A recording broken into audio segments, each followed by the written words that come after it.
Good morning, students. After studying about the two landforms, mountains and plateaus, and their types and importance in the previous chapter, now we will study about the plains.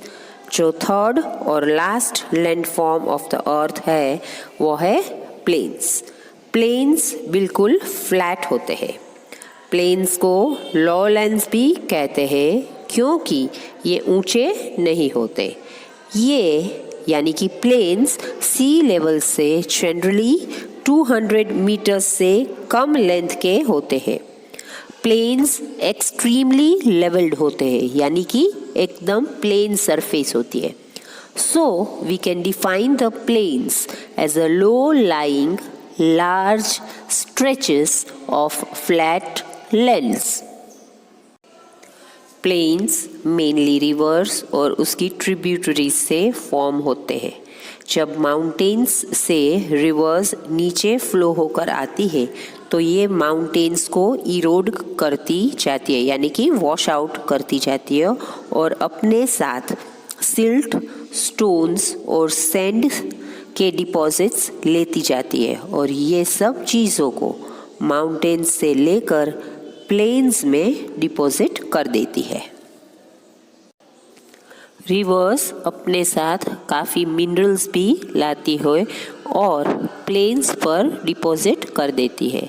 इस reason से planes potash, phosphoric acid और lime जैसे minerals में rich होते हैं. ये mineral deposits land को बहुत फर्टाइल बना देते हैं. So generally plains are very fertile and very suitable for cultivation of various crops. These plains are formed over a long period of time. Plains का एक और भी बड़ा एडवांटेज है कि यहाँ पर एरिया प्लेन होने से की वजह से ट्रांसपोर्ट सिस्टम यानी कि रोड्स, रेलवेज वगैरह आसानी से बनाए जाते हैं. प्लेन्स में लैंड फर्टाइल होती है और एग्रीकल्चर आसानी से हो सकता है. इसीलिए प्लेन्स में पॉपुलेशन भी ज़्यादा होती है. तो हम कह सकते हैं कि plains are densely populated in comparison to mountains and plateaus. Plains also provide more flat land for building houses. Plains world के हर एक कॉन्टिनेंट्स में होते हैं.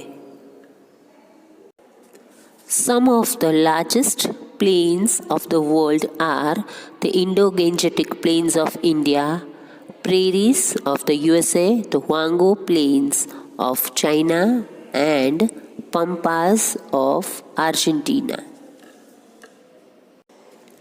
तो अब बात करते हैं लैंडफॉर्म्स और वहाँ रहने वाले पीपल के बारे में.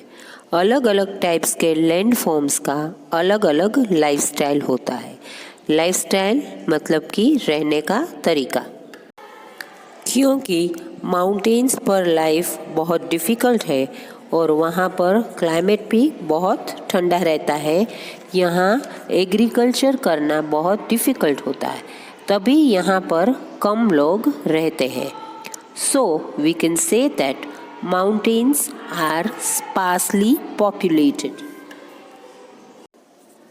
प्लेन्स पर लिविंग कंडीशंस काफ़ी फेवरेबल होती है. क्लाइमेट भी अच्छा होता है, क्रॉप्स ग्रो कर सकते हैं, हाउसेस भी बन सकते हैं और वहाँ रोड्स भी इजीली बना सकते हैं और वहाँ ट्रांसपोर्ट सिस्टम आराम से वर्क कर सकती है. इसलिए वहाँ की population in comparison to mountains and plateaus काफ़ी ज़्यादा रहती है. अर्थक्वेक, तूफान या तो फ्लड, ये सब नेचुरल कैलेमिटीज़ होती है. इसलिए इसी तरह की नेचुरल कैलेमिटीज़ से बचने के लिए हमें अलर्ट रहना चाहिए.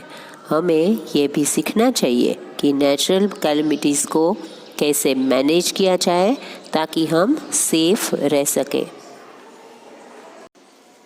जो लैंड और वाटर हम यूज़ करते हैं उसे भी हमें केयरफुली यूज़ करना चाहिए।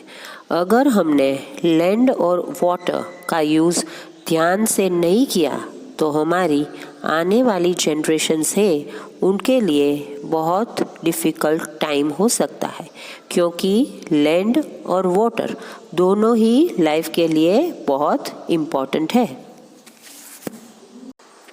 अगर हम रिवर्स में कूड़ा और गंदगी न डालें, सड़कों को साफ सुथरा रखें, गार्बेज ओपन में न फेंकें और फर्टाइल लैंड पर घर या तो फैक्ट्रीज ना बनाए तो हम वाटर और लैंड को ज़रूर बचा सकते हैं। तो याद रखो कि लैंड और वाटर हमारे लिए नेचर की गिफ्ट है, इसीलिए यह हमारी ड्यूटी है कि हम अर्थ को एक ब्यूटीफुल, क्लीन और ग्रीन प्लेनेट बनाए ताकि आने वाली जनरेशन्स इसका फ़ायदा उठा सके और आराम से जी सके।